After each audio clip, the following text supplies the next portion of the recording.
Welcome to the Church of Thomas. This sermon is called Rabbi Means Teacher, Sermon 42807.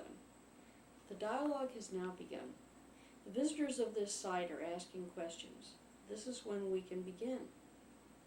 I welcome all of my new friends. Jesus was called Rabbi because he was teaching his people how to become teachers as well. Some of you will stay a while and drift off. You have my blessings. Some of you will fear to ask questions because you don't want to look silly. I encourage you to join in the discussion.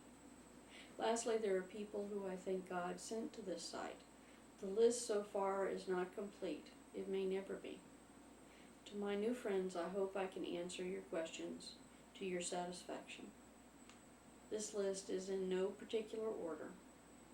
Philip, I think you will be using your talent at music to teach. Rodney, your beautiful outrage at the double standard of public display of affection, you will find a way to fight this injustice.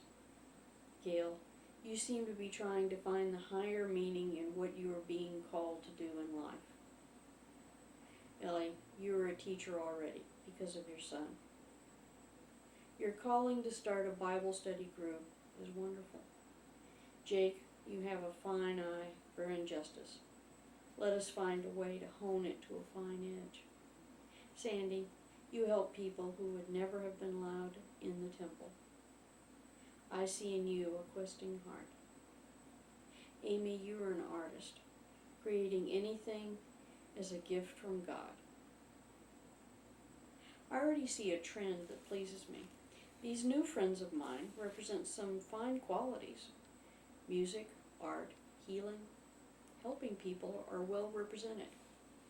One of the purposes of this site is to get folks thinking outside the box. Church of Thomas is not in any of your boxes. From the questions I can see you are trying to understand outside the box. Here's a quote from the Reconciler Gospel of Thomas, which from now on will be written as RGOT. It is verse number 4.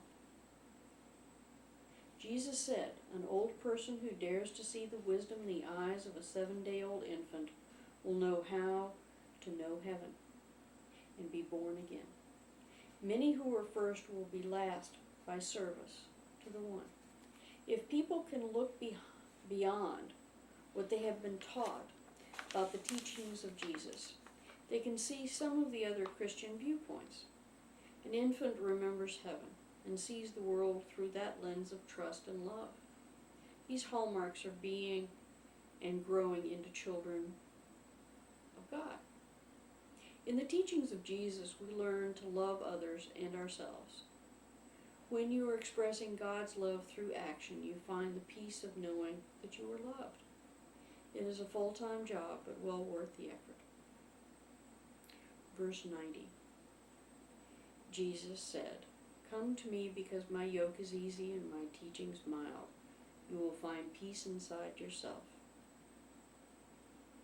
For those of you who have apologized for asking so many questions, please don't. That is why I'm here. I will not chase you down to teach you. You have to ask. If my answers are clumsy or if you do not fully understand, please ask again. Verse 92, 94, and 108 are good ones illustrating this point in the Church of Thomas teachings. God does not want robots repeating what they have been taught.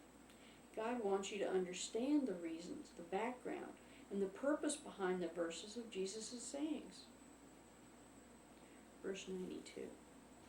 Jesus said, seek and you shall find.